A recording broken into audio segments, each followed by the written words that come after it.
revisando un poquito, probablemente los ejercicios más clásicos dentro de lo que es este principio de recursividad, que están dados por, a su vez, funciones que son muy conocidas en el mundo de la matemática, que tienen definición recursiva, ¿no? Como habíamos visto el algoritmo de Euclides para encontrar el máximo común divisor y el factorial, que también es una función matemática que está definida de manera recursiva. Bien, lo que les comentaba es que en esta clase de ejercicios en los cuales la definición ya te la dan así recursivamente,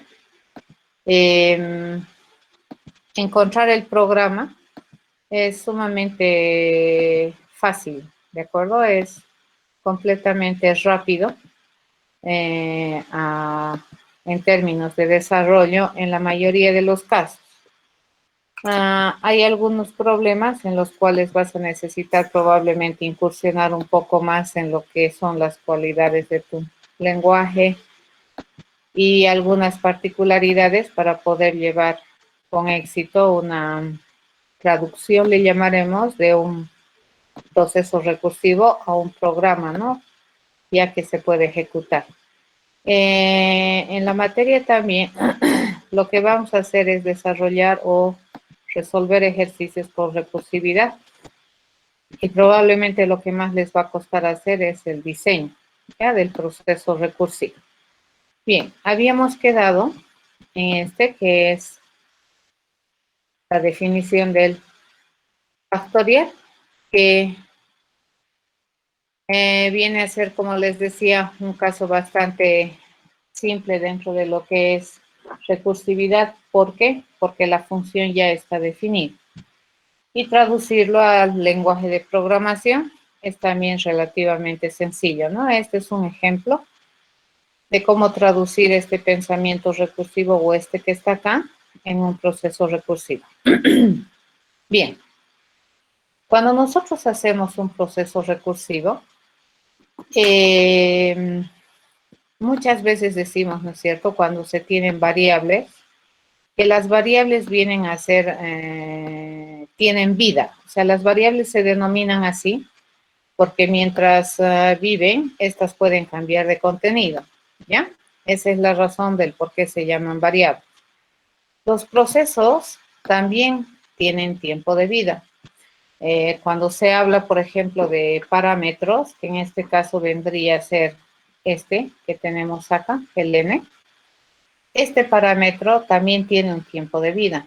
¿Cuánto tiempo va a vivir en ejecución? Va a vivir tanto como el proceso que lo está utilizando, ¿ya?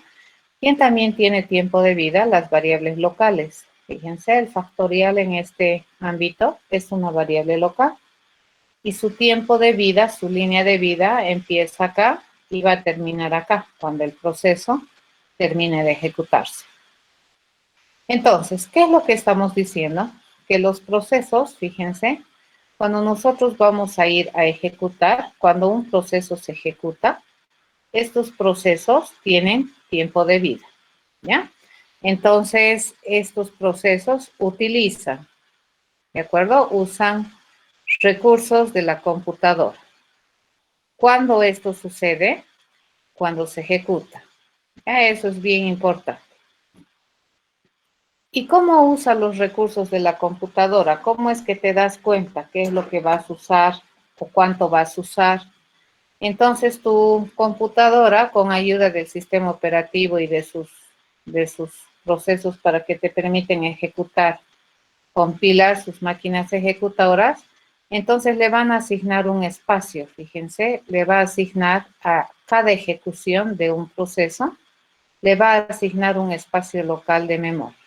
Ya, eso es bien importante. Entonces, este espacio local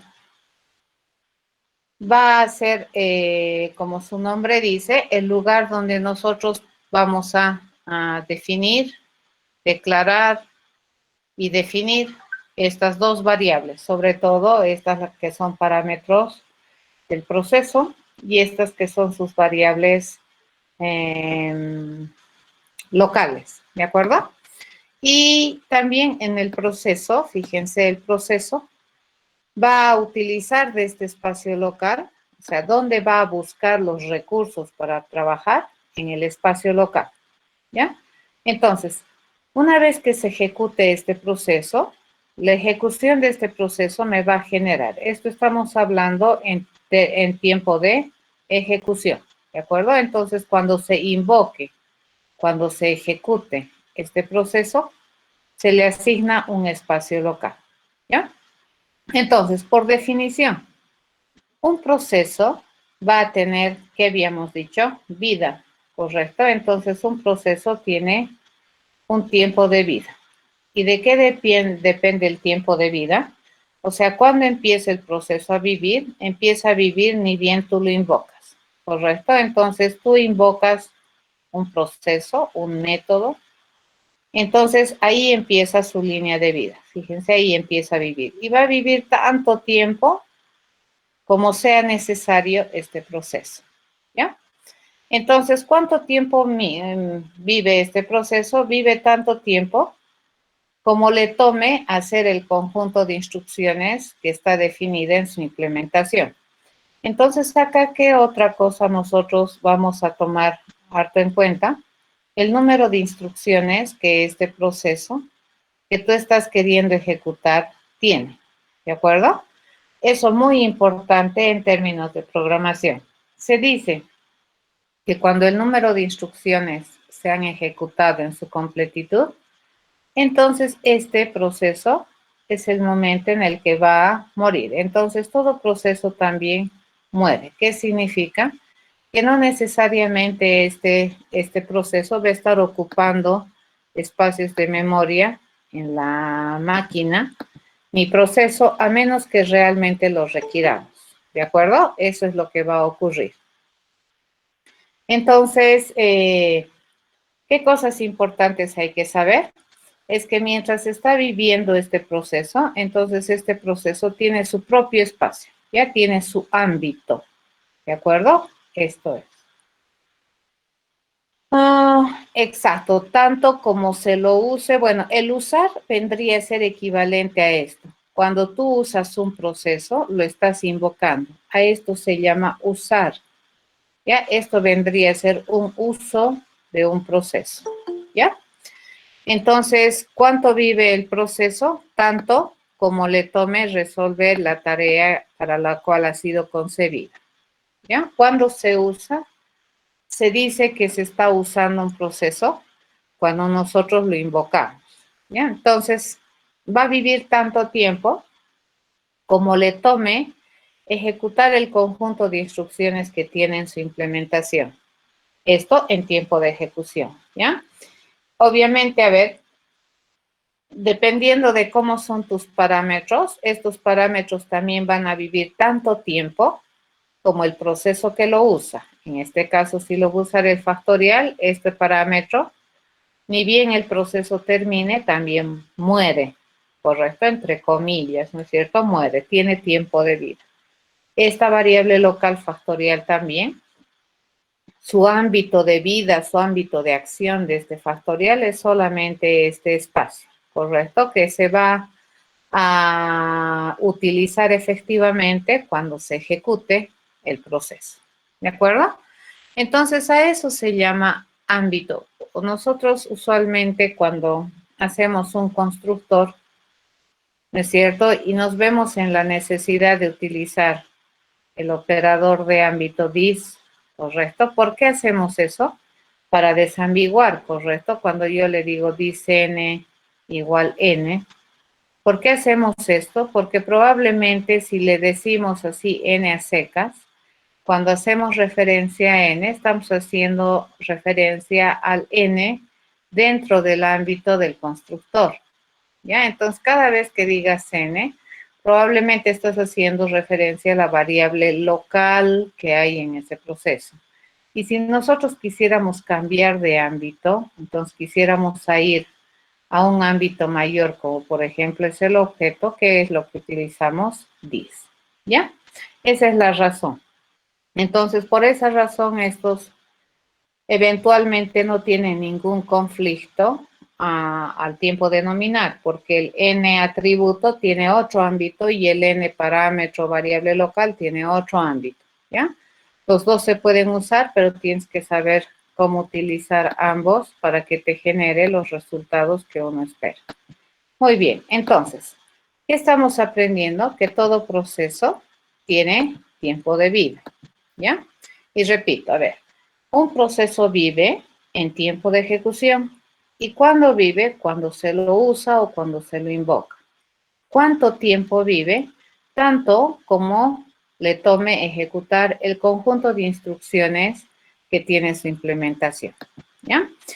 ¿Cómo se ejecuta internamente esto en la máquina? Asignándole recursos a ese método o a ese proceso. Entonces, se le asigna tanto recurso de memoria como recurso de procesador para que ese proceso se ejecute, ¿ya? Y la memoria es más o menos como una memoria local.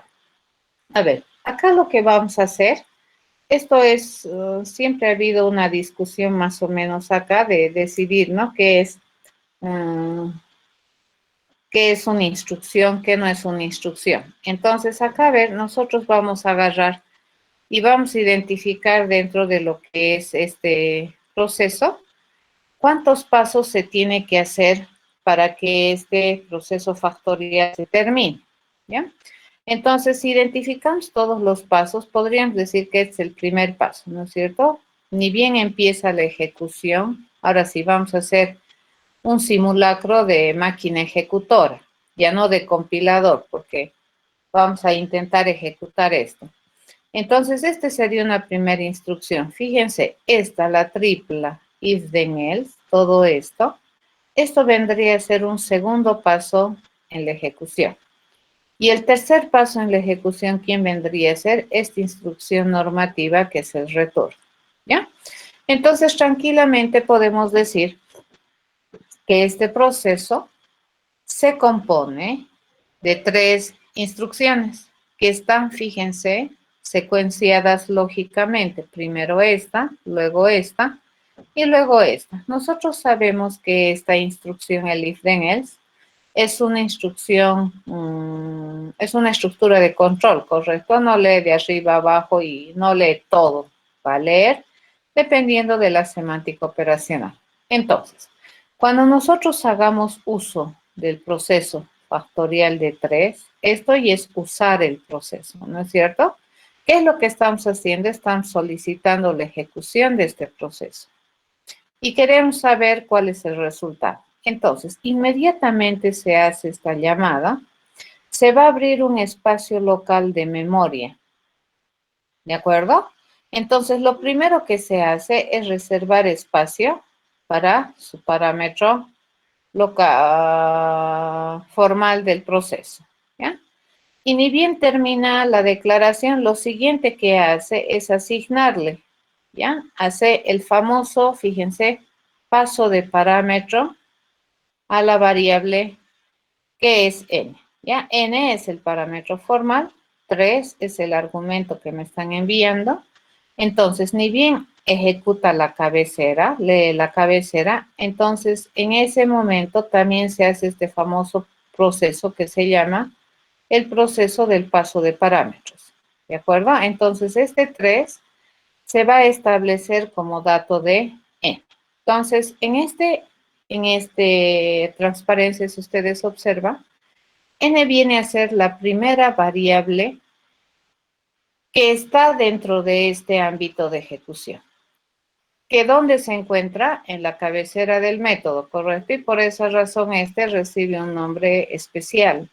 No es cualquier variable. Este se constituye en un parámetro del proceso. Una vez que terminamos la cabecera, decimos, vamos a ir a hacer la primera instrucción.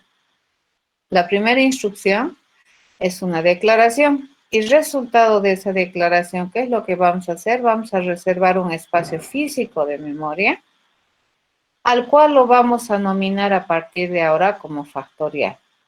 Y por defecto en tecnología JDK, ¿qué me lo va a poner? El valor 0. Ni bien hemos terminado de hacer la instrucción 1, entonces pasa a la instrucción 2. Y la instrucción 2 pregunta, ¿no es cierto? El valor local, fíjense que estamos trabajando aquí, ¿es 0? Le pregunto. No me dice. Entonces, ¿por dónde se va a venir? Por acá. Correcto, aquí se va a venir. Va a ejecutar esa instrucción. Intentar ejecutar. Y lo primero que hace es evaluar la expresión. Me dice, voy a ir a evaluar el resultado de encontrar el factorial de n-1 y ese resultado lo voy a multiplicar por n. Eso dice, pero primero tenemos que ir a evaluar los operandos de esta operación. Mientras tanto, no se puede hacer la operación. Paso seguido. ¿Qué es lo que va a suceder? Lo siguiente que sucede es que fíjense, me va a generar una nueva llamada, ¿ya? Y misma idea. Si ustedes observan, acabamos de invocar el proceso nuevamente. En esta ocasión, entonces, ¿qué es lo que va a hacer? Va a reservar un espacio para su variable local n, ¿ya? Lo segundo que hace es asignarle el contenido a n y ese proceso se llama el famoso paso de parámetro. Una vez que termina con la cabecera, empieza con la instrucción 1. La instrucción 1, ¿qué me dice? Declara una variable local. Fíjense, este factorial es local a este ámbito de ejecución, que por defecto, por el tipo de dato que es, va a tener un 0. Una vez que termina la 1, va la instrucción 2. Y preguntamos, ¿el valor local de n, fíjense en esta ejecución, es 0? No, me dice. Entonces, ¿a dónde se va a venir? A esta instrucción. ¿Correcto? Se viene ahí. Y va a intentar definir el dato de factorial, de la variable factorial, con el resultado de evaluar esta expresión. Pero lo primero que tenemos que hacer para asignar qué cosa es, evaluar. Entonces, esto que me genera una nueva llamada al proceso. Fíjense, estoy llamando una vez más al proceso factorial y hacemos lo mismo, encuentro. Factorial, llamada, entonces le genera un nuevo espacio. Y en ese espacio local, ¿qué es lo que va a hacer? Lo primero que hace es declarar la variable n, que es el parámetro, ¿cierto? Lo segundo que hace es definir con el argumento que me están enviando el contenido de esta variable n.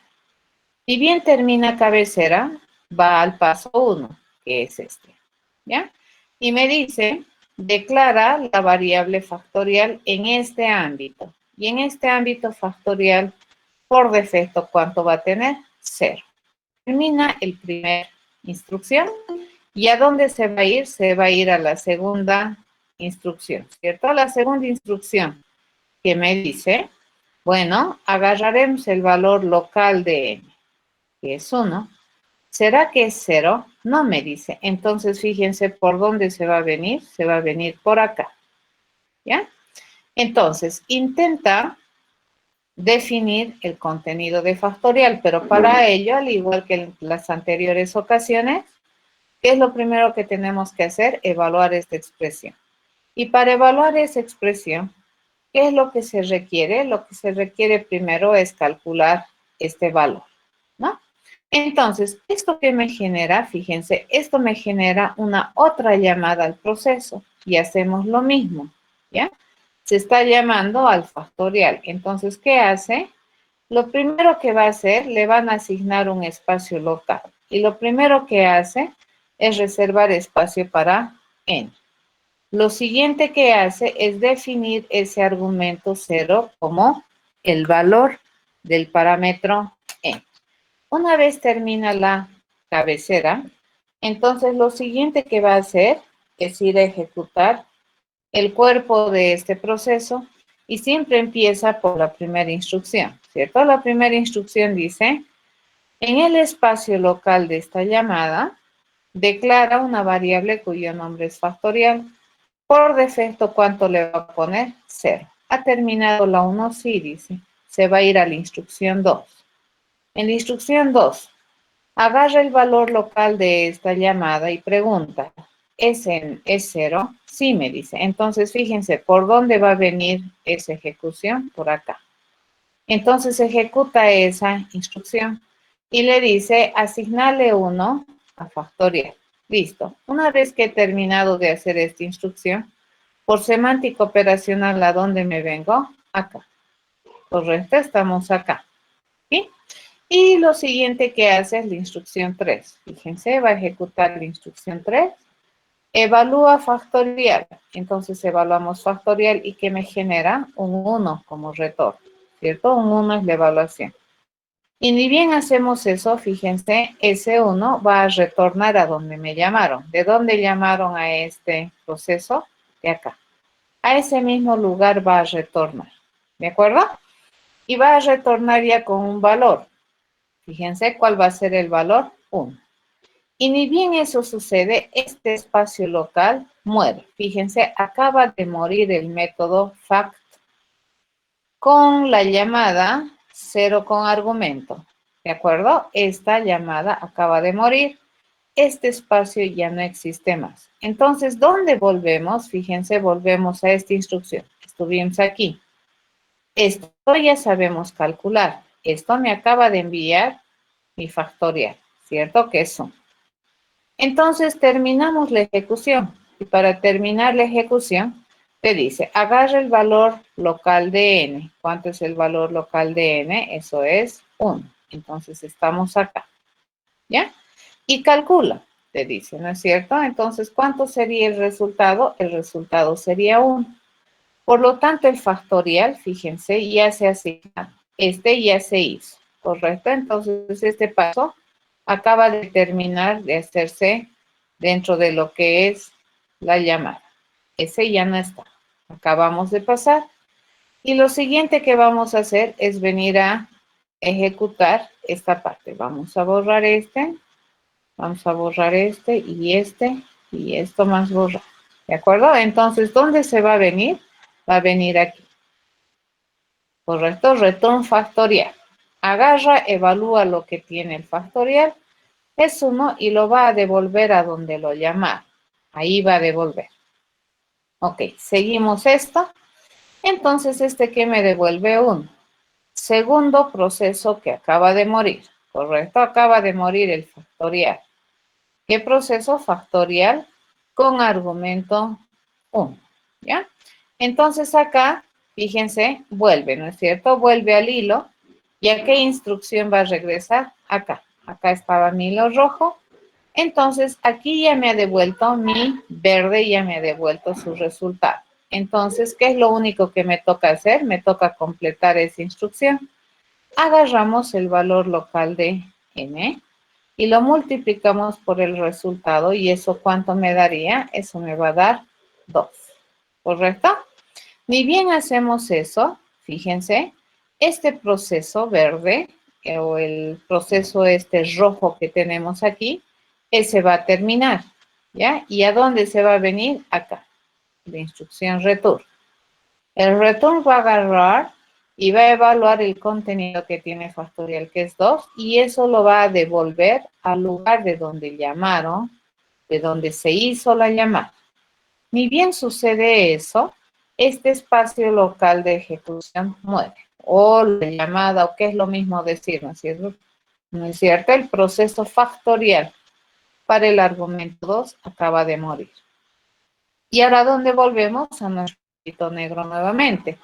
Y te dice, acá fíjense, ya me he devuelto el ámbito rojo, ya me ha devuelto el valor correcto del factorial n-1. Entonces, ¿qué es lo único que nos queda hacer? Calcular. ¿Ya? Nos queda calcular y terminar. ¿Cuál es el valor local de n?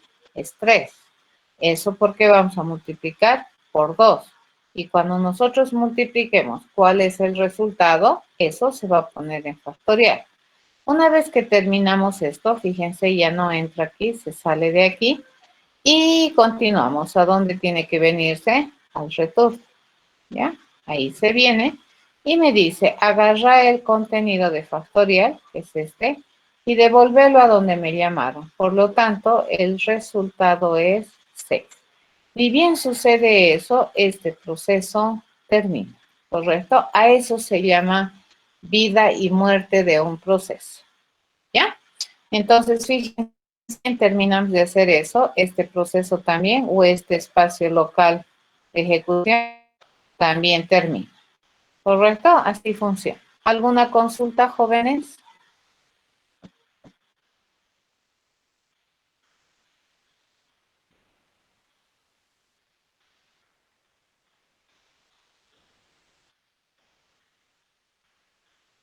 Sí, sí, así es. Así es, Edwin, más o menos tu metáfora es buena, ¿de acuerdo? Entonces, para buscar el factorial de 3, primero hemos ido a calcular el factorial de 2.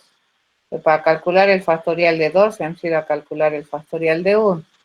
Y para calcular el factorial de 1, hemos venido al factorial de 0. El factorial de 0 ha terminado y hemos logrado terminar de calcular el factorial de 1. El factorial de 1 ha terminado y con eso hemos logrado calcular el factorial de 2. El factorial de 2 ha terminado y regresamos, ¿correcto? Y con eso logramos calcular el factorial de 3. Así es. ¿Ya? Es así. La recursividad, fíjense, es como un boomerang. Tú lanzas, y va a regresar. ¿De acuerdo? Va a regresar al lugar de donde lo lanzaste.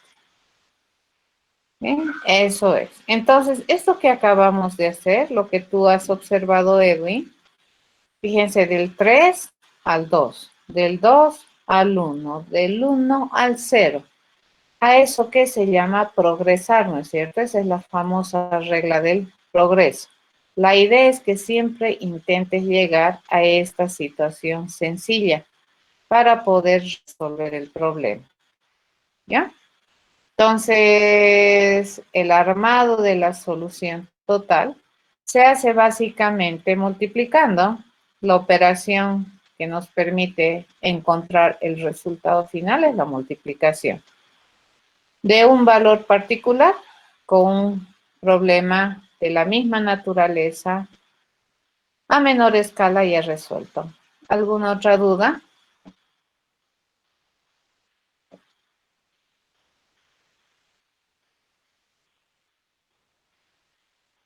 Sí, cuando tú estás manejando computadora, como todo, nuestra computadora tiene recurso limitado, ¿verdad, jóvenes? Entonces, los lenguajes de programación y los sistemas operativos determinan capacidades maximales en el espacio tanto de memoria, sobre todo de memoria principal, para que tú puedas ejecutar tus programas. Entonces, no puedes utilizar lo que quieras, digamos. O sea, no puedes utilizártelo toda la memoria RAM para ejecutar un programa. ¿Ya? Si quisieras hacer eso, tendrías que cambiar las variables de ambiente de tu sistema que maneja el sistema operativo. Pero por seguridad, tu sistema operativo le asigna un espacio máximo a tus programas para ejecutarse. Entonces, tienen que tener harto cuidado con esto que les estoy comentando. Siempre, ¿no? Que cuando estás programando, cuando estamos haciendo soluciones en computación, siempre recuerden que los recursos que tiene mi computadora siempre son finitos. ¿De acuerdo? Eso quiere decir que vamos a tener limitaciones, como decía ahí Juan Manuel, ¿cierto? Tenemos limitaciones de memoria y de proceso. Entonces, háganse la idea que esta es una memoria RAM, ¿de acuerdo? Este es un bloque de memoria y probablemente tu sistema operativo te va a dar permiso para que utilices este espacio nomás en programas, en ejecución de programas, porque este resto de espacio está dedicado a que tus otras aplicaciones también funcionen, ¿ya? Hay alguna parte baja de tu memoria que está también destinado a almacenar todo lo que es tu sistema operativo que te permite tener tu máquina activa. Entonces, no se puede dar el lujo de darte permiso para que utilices todo este bloque porque estarías colgando tu máquina, ¿correcto? Entonces, por lo cual te restringe. Ya te limita, te da una capacidad de espacio de memoria que puedes usar. Entonces, te puede salir un error de esta naturaleza. Te puede salir Stack Overflow, ¿ya? Cuando tú haces recursividad, porque recordemos que la recursividad, al hacer llamadas sucesivas, está utilizando espacios locales. ¿Ya? Una de las desventajas de la recursividad es el uso de memoria, ¿ya? Pero una de las ventajas de la recursividad es la potencialidad de diseño. Uno es eso. Otro, ahora, una cosa es que se salga, aborte, ¿no es cierto? Tu programa, eso se llama abortar. Aborte el programa y te salga un error en tiempo de ejecución, que es un Stack Overflow. Pero ahorita en el factorial también te pueden sacar resultados, lo que dice su compañero. Tus resultados pueden ser raros, ¿cierto? Si es bien cierto, la máquina no te va a reñir por el espacio, pero por ejemplo, a ver, no sé hasta cuándo nomás el factorial, por ejemplo, este que tenemos implementado acá, si ustedes lo hacen correr para un factorial de 31, esto ya calcula mal. El resultado no es correcto, ya es incorrecto. ¿Por qué razón? Por esto. Ya, mi promesa de respuesta es un entero. Y nosotros sabemos que un entero, en terminología javera, máximo, valor máximo, ¿cuánto puede tener? 2 a la 32. Ya que es más o menos equivalente a un número decimal de 9 cifras. Ya si agarramos en sistema de numeración 10, entonces este es un número más o menos de 9 cifras, de 9 a 10 cifras. Y en sistema de numeración decimal. Obviamente, probablemente, el factorial de 31 ya usa más de 9 cifras. Entonces, ¿qué es lo que te va a hacer? Te va a descartar, va a despreciar, ¿de acuerdo? Va a empezar la máquina a despreciar lo que nosotros le llamamos overflows, ¿ya? Los overflows de la representación del número. A ver, por ejemplo, si nosotros tuviéramos un número que tenemos que representar solamente en 4 cifras, ¿cuál es el máximo número que podemos representar? Estamos en sistema de numeración decimal.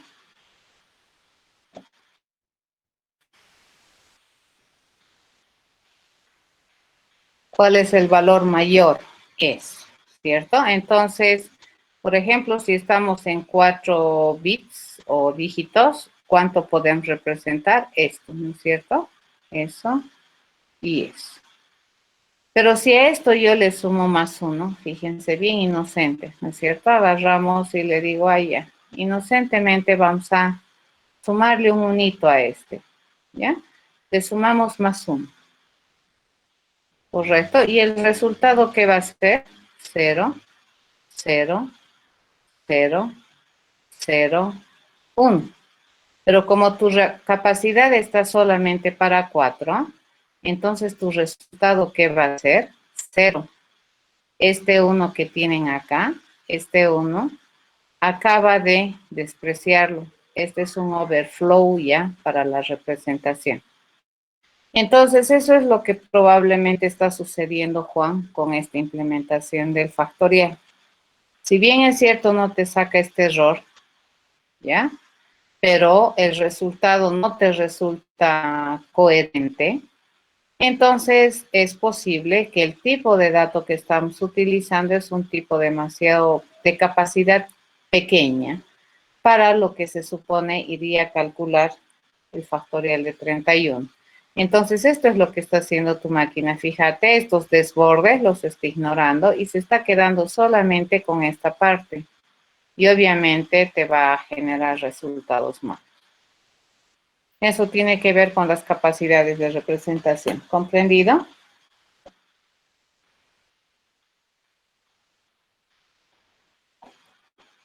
Muy bien. Eso tiene que siempre estar con los ojos abiertos y también la mente abierta, que cuando nosotros hacemos programación,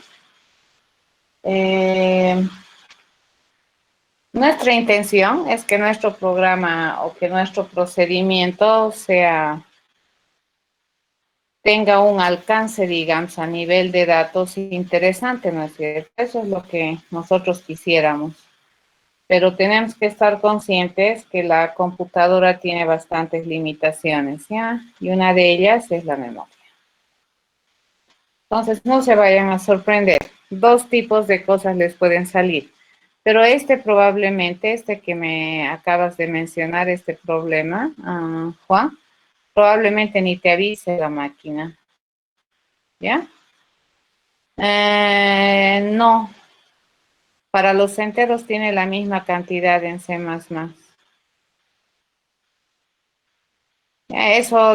Y esto que les hablaba del Stack Overflow, eso tiene que ver cómo está configurado tu sistema operativo, ¿ya? En C++ tienes otros tipos de datos, ¿no ve? Que puedes tener un entero, por ejemplo, sin signo. Ese podrías utilizar para calcular el factorial. Porque acá nuestro int de Java te admite entre números enteros y números enteros positivos y negativos. Y el rango de valores es un poco más chico que un número entero sin signo. ¿De acuerdo? ¿Y eso por qué? Porque en la representación numeral internamente en la computadora, el signo ocupa un espacio dentro de lo que es la representación del dato. ¿De acuerdo? Eso es. ¿Qué otras consultas, chicos?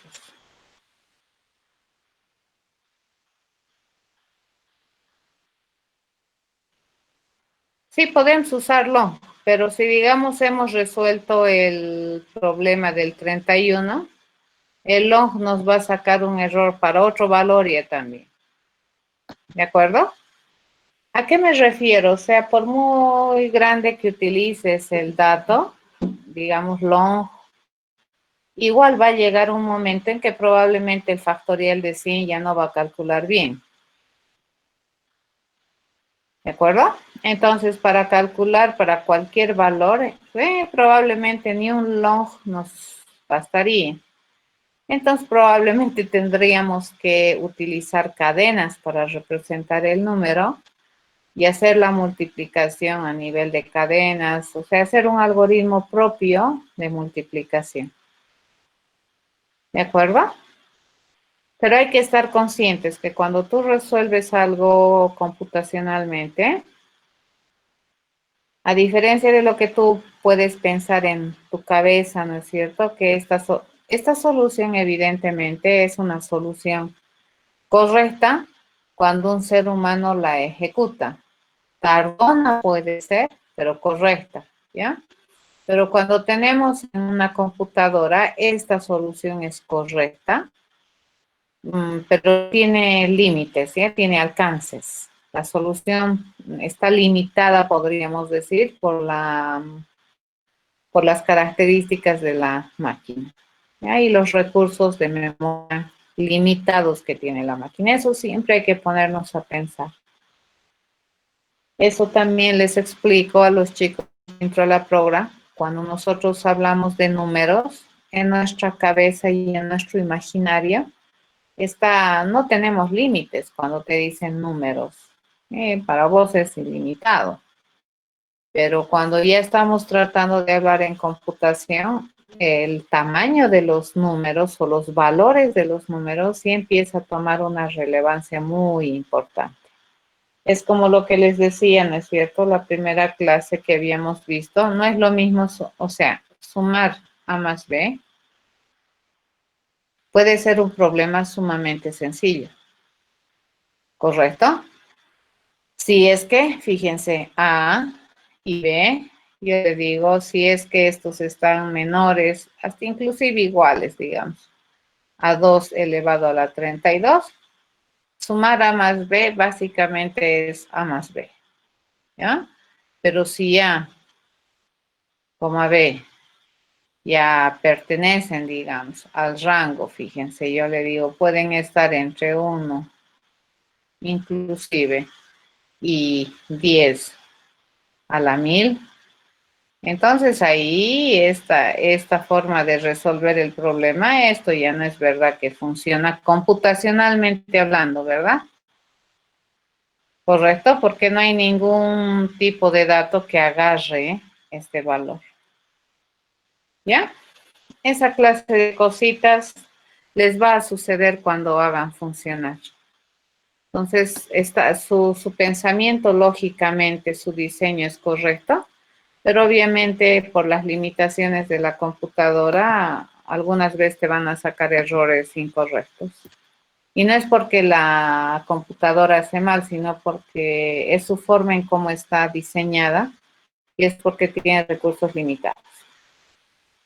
Bien, les cuento que la recursividad, como les decía, ha habido una época en la que la gente más o menos se enloqueció con el concepto y todo hacían recursivamente, ¿no? Una de estas cosas, fíjense, esta es una poesía que es recursiva, ¿no? Solamente para mostrarles datos curiosos, datos de color. Bien, a ver, vamos a empezar a hacer ejercicios simples, ¿de acuerdo? Vamos a empezar con la locomotora de la recursividad, poco a poco. La recursividad, repito, es una técnica para plantear una solución en términos de sí misma, muy poderosa, técnica de resolución, muy alto nivel de abstracción. Deseablemente, la recursividad, de hecho, tiene que cumplir esas 3 reglas de la correctitud.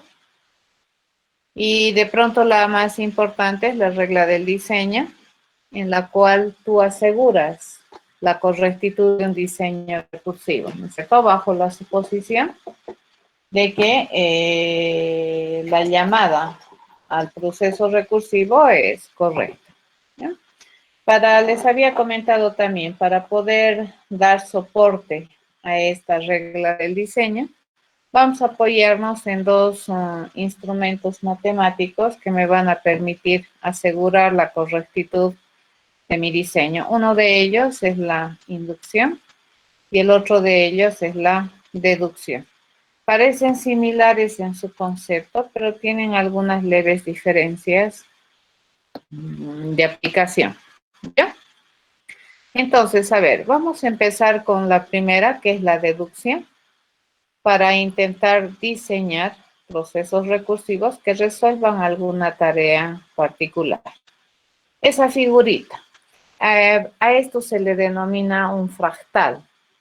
¿Qué es un fractal? Un fractal es una figura o una forma que se genera por la repetición o por la aplicación repetida de una forma. Y ustedes van a ver acá, fíjense, parece que son estrellitas, ¿no es cierto?, que tienen acá, y es hexagonal.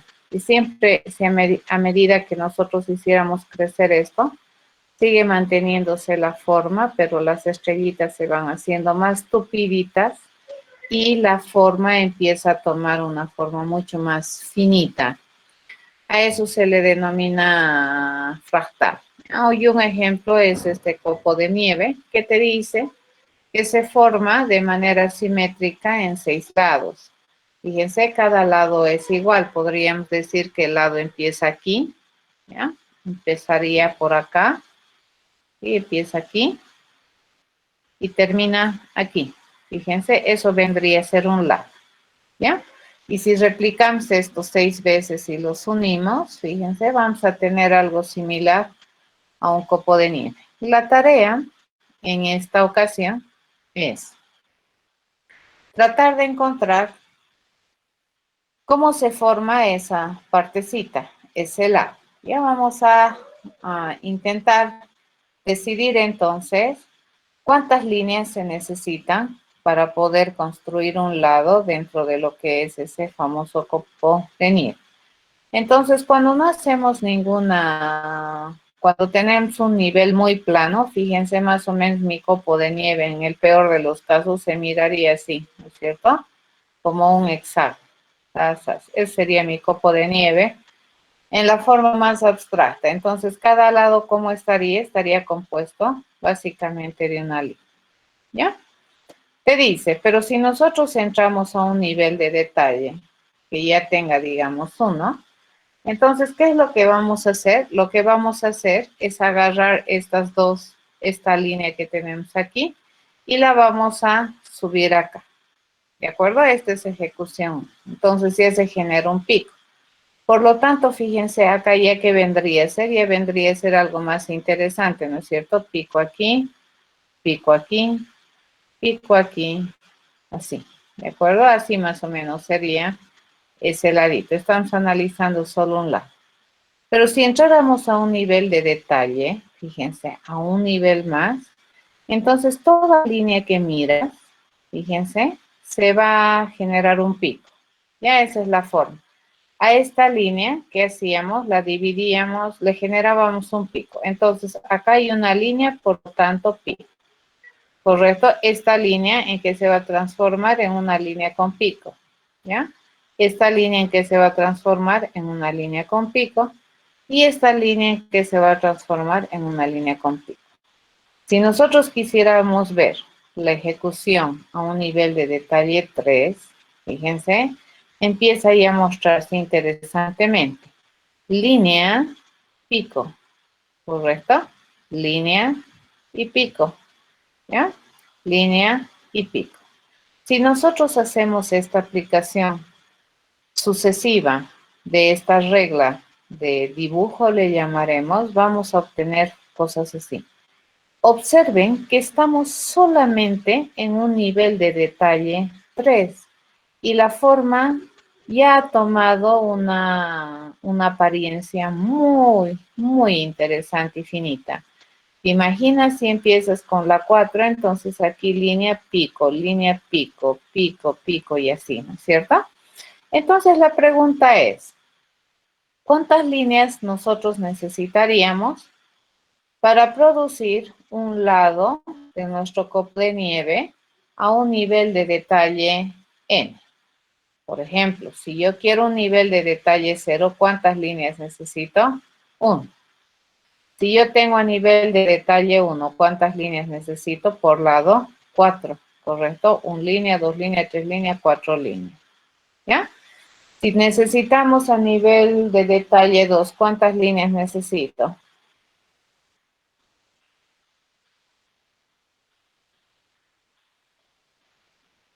16. Ok, 16. Y si yo quisiera estar a un nivel de detalle 3, ¿cuántas líneas necesito?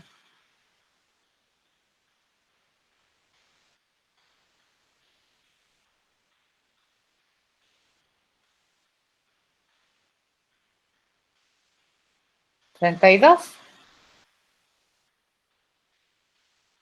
¿Ya? Si ustedes dicen, no lo sé, vamos a chequear. ¿De acuerdo? Entonces, esa es este fractal. Unos dicen 32, otros dicen 64, vamos a mirar. ¿Ya? Eso es lo que te pide. Entonces, nosotros vamos a utilizar este instrumento valioso de la matemática para intentar encontrar un proceso recursivo para responder la pregunta que acaban de hacer. Y vamos a utilizar la deducción. ¿Ya? La deducción que te dice es el proceso o la acción de extraer, dice, ¿no es cierto?, un juicio general a partir de hechos particulares que son válidos, ¿de acuerdo? O principios que son válidos. Ya sean, dice, estos generales o particulares. A ver, ¿a qué se refiere con esto?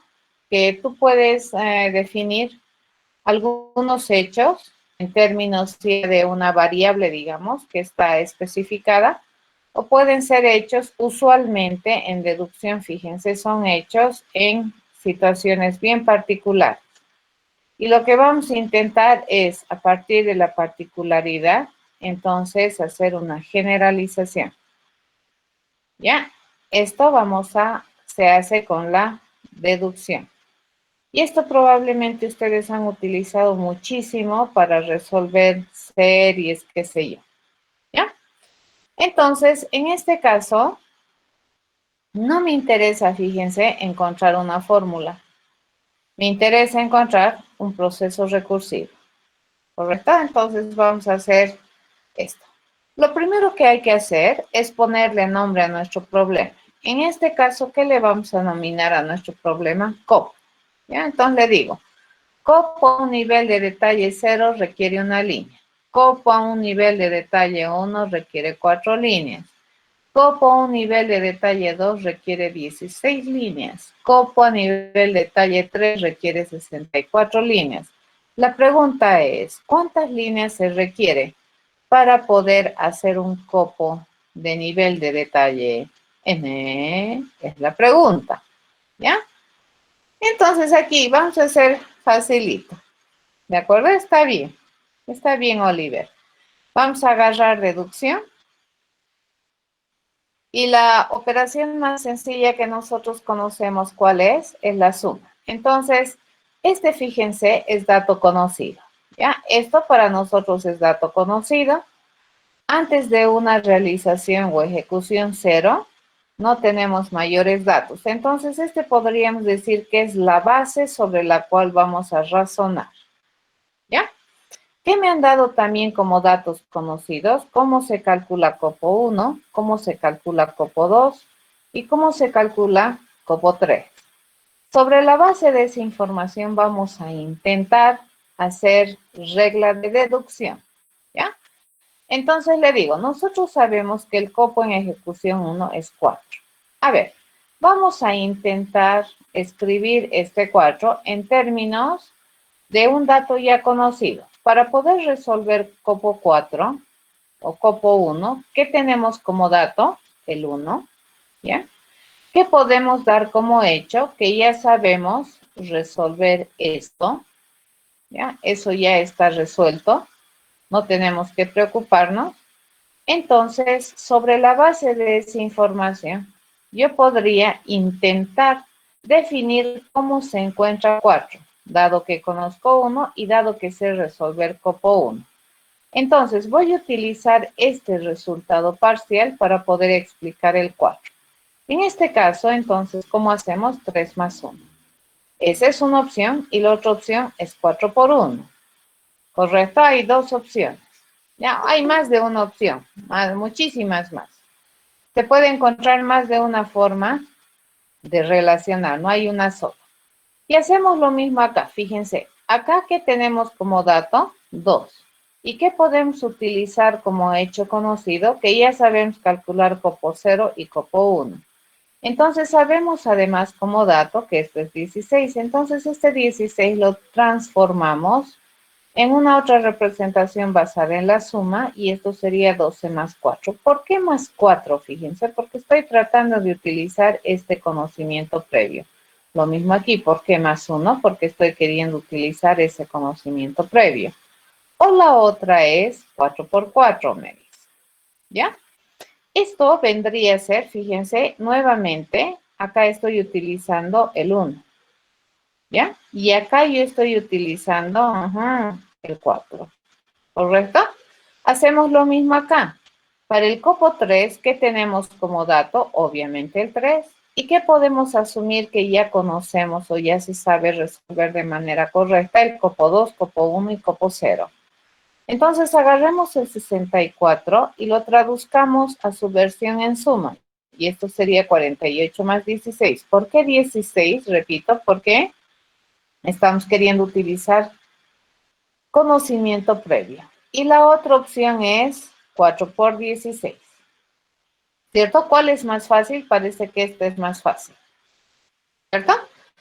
Lo siguiente que vamos a hacer es una comprobación de nuestra aproximación. Ya vamos a intentar comprobar que lo que yo acabo de encontrar, la relación que acabo de encontrar de este conocimiento con el anterior, de este conocimiento con el anterior, de este conocimiento con el anterior, es correcto. Y una opción es, fíjense, yendo a trabajar con el copo de 5, ¿ya? Iremos a calcular el copo de 5.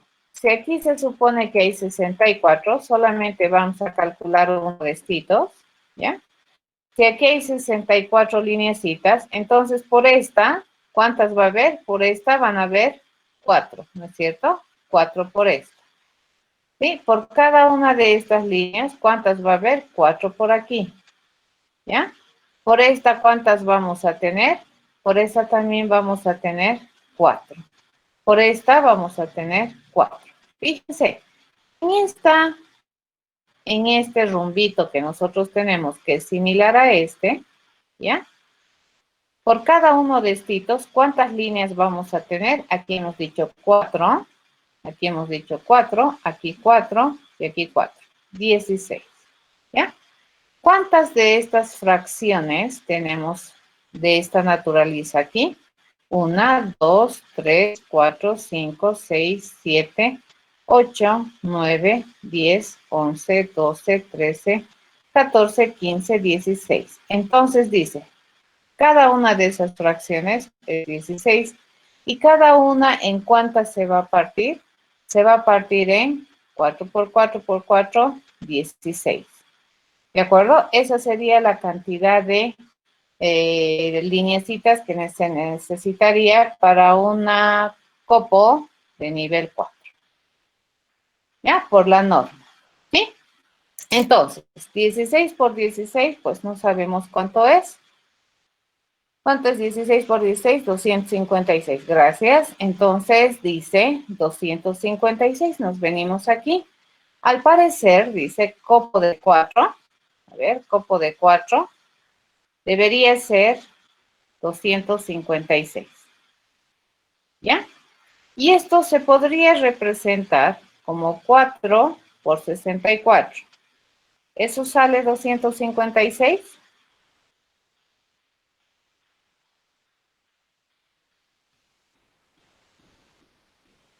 Sí. Entonces parece que la deducción, fíjense, y por observación, ¿no es cierto? Hemos validado, parece que esta relación es interesantemente correcta. ¿Ya? Por lo tanto, nos ponemos o ya estamos en condiciones de decir lo siguiente. Agarraremos la relación de acá y trabajaremos en ponerla de manera formal. Y le decimos que esto es equivalente a esto. Fíjense, el copo de 2, ¿cómo se calcula? 4 por 1, que sería 4 veces el copo 0.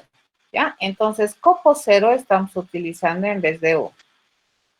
Esto es 4 por 4, pero el 4, ¿qué cosa es? Es copo 1, ¿cierto? Entonces, donde estamos utilizando 4, le voy a poner copo 1, ¿ya? Esto es igual a 4 por 16, pero 16 a nuestro entender, ¿a qué es igual? Eso es igual a ir a calcular el copo 2. Por lo tanto, por deducción, ¿qué podemos decir? Esto, Ezequiel, van a tener harto cuidado con esto, ¿de acuerdo? Cuidado. El copo de n, fíjense, ¿a qué va a ser igual? Va a ser igual al copo, a 4 veces el copo de n menos 1. ¿Ya? Mucho cuidado con eso. ¿De acuerdo? Mucho cuidado con eso.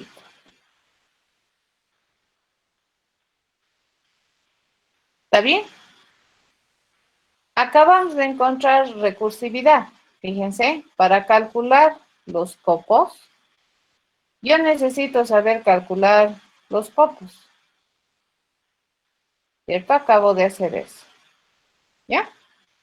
Por lo tanto, ya estamos en condiciones de decir, fíjense, en condiciones de hacer la suposición por deducción, ¿ya? Esto te dice, por lo tanto, generalizando por deducción, ¿cómo se calcula la cantidad de líneas para una ejecución n del copo de nieve? 4 veces por el copo de nieve de n-1. Eso dice, por deducción. ¿Ya? Entonces, ¿qué hemos utilizado para poder encontrar la definición del problema? La deducción. Por lo cual, importante, yo le digo, esta, fíjense, es la parte básica Mi lápiz algo le está pasando. Esperen un ratito. Esta vendría a ser la parte básica de la definición. ¿De acuerdo? Esta es la parte básica de la definición.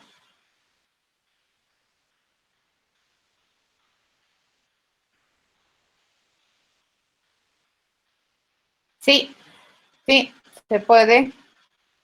Esta es la parte recursiva de la definición. Algo le está pasando a mi lapicito. ¿Bien? A ver, vamos a chequear. Mi lápiz se ha desconfigurado, creo. Esta sería la parte... Esto haciendo renegar. ¿Qué cosa?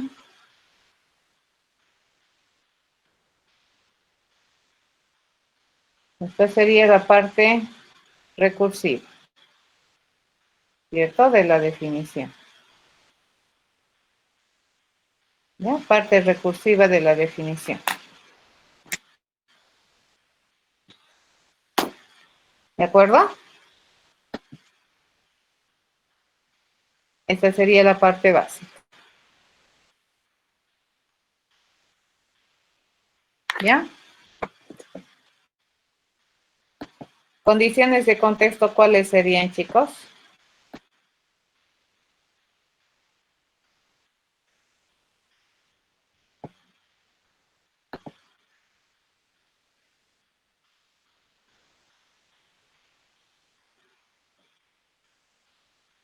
Esta es la parte básica.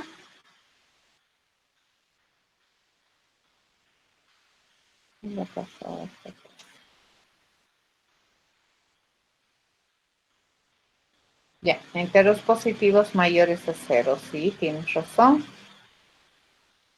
Algo le está pasando a mi lapicito. Ya no me está dejando escribir bien. Sí, definitivo. Algo le ha pasado. ¿Ya? Para enteros positivos, incluido el 0. Correcto. ¿Ya? Seguimos. La parte que se llama la parte básica es esta. Fíjense, esta es la parte básica. ¿Ya? Esta es la parte recursiva. ¿Correcto? ¿Ya? Parte básica. Condiciones de contexto, n, enteros positivos, incluido el 0. ¿Cuál es el caso básico?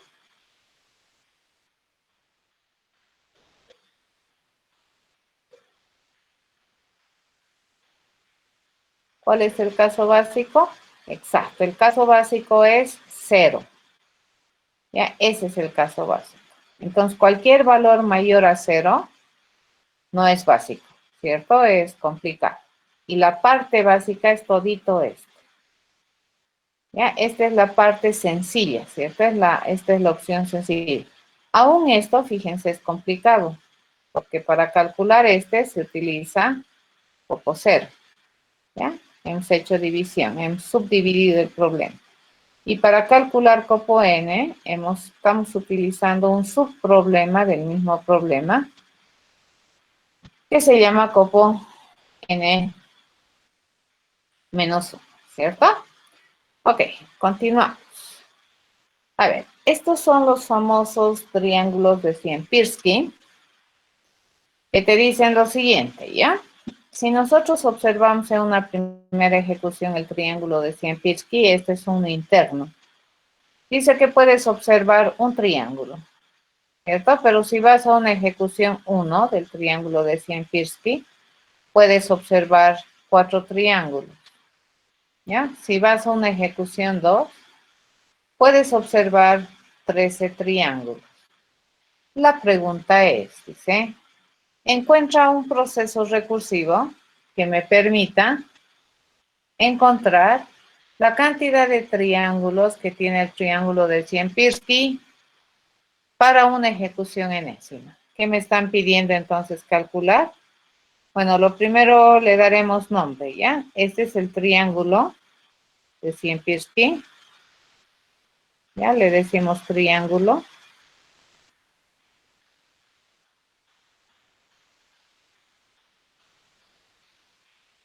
Y lo que me están pidiendo encontrar es cuántos triángulos yo puedo observar cuando queremos hacer una ejecución en E. ¿Ya? Eso me están pidiendo. ¿Ok? Y mi lápiz se está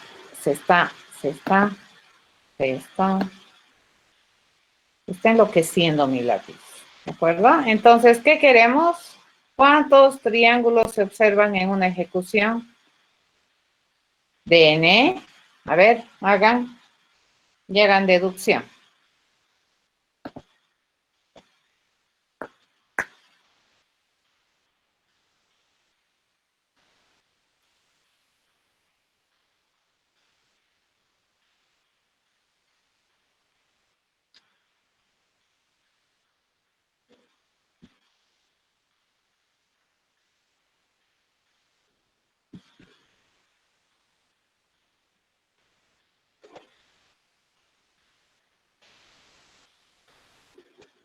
Diseña un proceso recursivo que me permita decidir cuántos triángulos hay en el triángulo de Sierpinski en una ejecución enésima.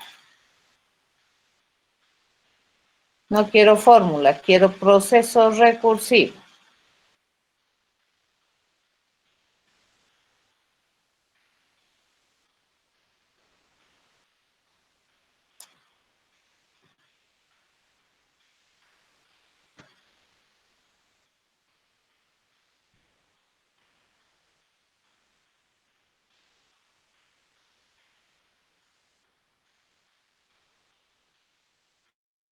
Queremos procesos recursivos, ¿no es cierto?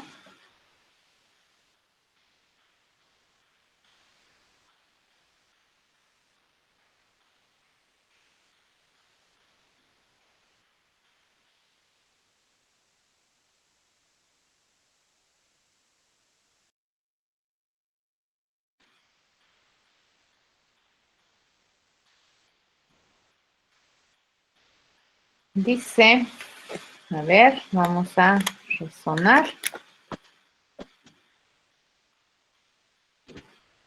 Esperemos que este ya se esté comportando mejor.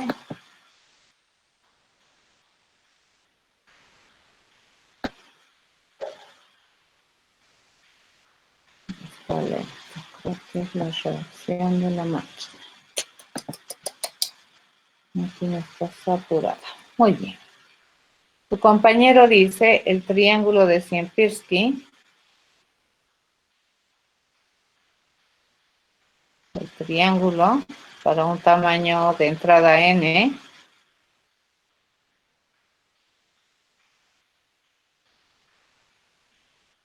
Bueno, lo vamos a escribir, ¿de acuerdo? Nos vamos a venir acá, algo le está pasando a esta cosa. Y escribimos. Nos venimos acá, vamos a definirlo mejor. Y dice, triángulo de Sierpinski, lo vamos a escribir por acá, por el chat. Vení por acá, eso. Sería la parte básica, ¿cierto? El triángulo de Sierpinski para 0, ¿cuánto es? Es 1, ¿cierto? Parte recursiva, como su compañero decía, triángulo para n, dice que es equivalente. Hay dos, ¿no? Hay que validar. Dice al triángulo de Sierpinski de n-1 multiplicado por 3 más 1. ¿Correcto? Condiciones de contexto sería para n enteros que pertenecen en enteros positivos, incluido el 0. ¿Correcto? Ese sería. A ver, la otra que dice su compañero es el anterior. A ver, acá haremos la prueba. El anterior dividido entre 3 Eso es a 1. 1 por 4, 4 no daría, Ezequiel. Fíjate que si probamos esa tu relación que tienes, el 4 se te fue. Entonces, ¿cómo sería? Dividido entre 3 tampoco daría. Porque fíjate, para conseguir el 13, nosotros conocemos el 4. Ya 3 elevado a la n más el triángulo de n menos 1, dice, ¿no? Entonces, por ejemplo, para el 13 sería 3 elevado a la 2 es 9, más 4, 13. Este sería equivalente a 3 más 1, 4. Parecería que está bien. ¿Ya, Juan Manuel? Y si hubiera una ejecución 3, ¿cuántos triángulos se observan?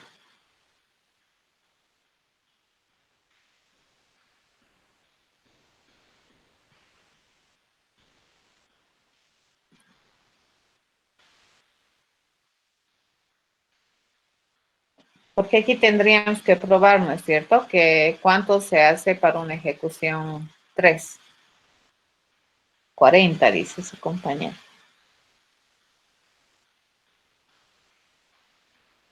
Y esto calcula 40, a ver, veamos, eso sería 3 elevado a la 3. Sería 3 elevado a la 3, 27. Más 13, 40, correcto. Y este calcula, sería triángulo anterior, sería 13 por 3, 39 más 1, 40, sí. Sí, con esta también sale 40. Fíjense, hay más de una alternativa de solución, completamente válida. Ya, esta también te saca 40. Entonces, ¿qué estaríamos diciendo? Que hay dos soluciones, ¿no es cierto? Vamos a hacer la solución 2, que para entrada 0 dice que esto es 1, y la parte recursiva que ha planteado su compañero Juan Manuel sería triángulo 2 de n es igual a tri 2, tri 2, esto más tri 2 de n menos 1, ¿cierto? Más, dice, 3 elevado a la, ¿correcto? Nuevamente, condiciones de contexto las mismas n en los enteros positivos, ¿no es cierto? En el conjunto de enteros positivos, ¿correcto?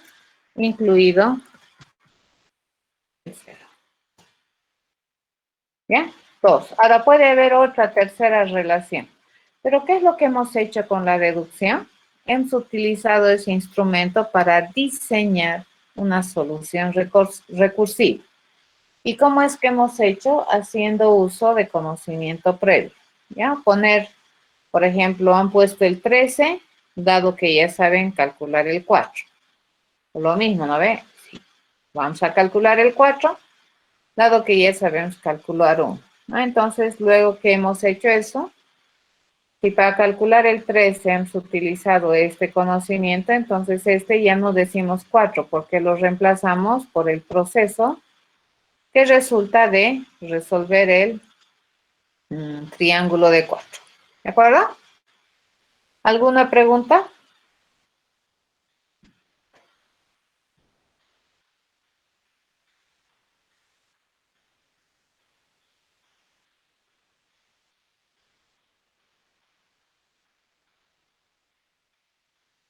¿Alguna consulta?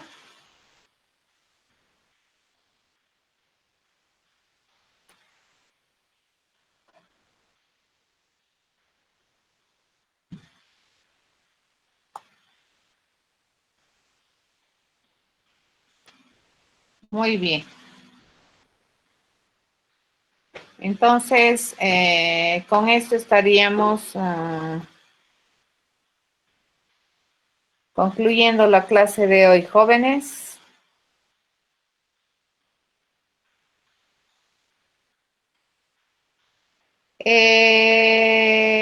Sí, sí, Sí, sí, por eso hay más de una solución válida para un proceso, para un problema, eh, computacionalmente hablando.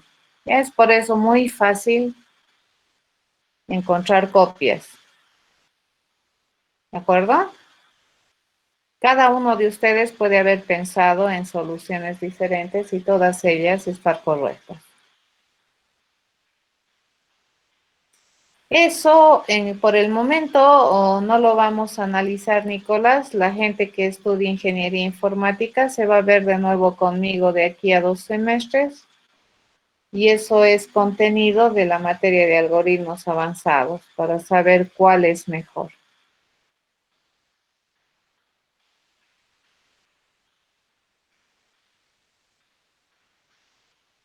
Sí, se las puedo subir. Se las puedo subir las prácticas para que vayan trabajando.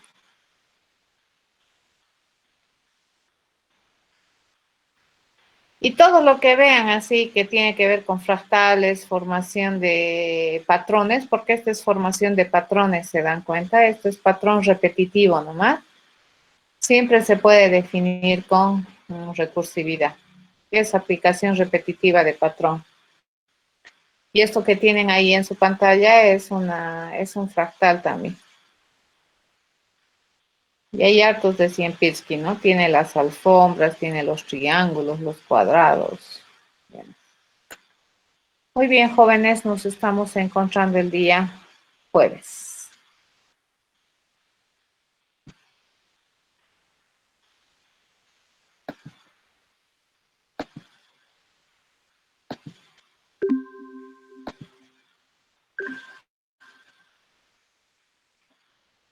Hasta luego, joven.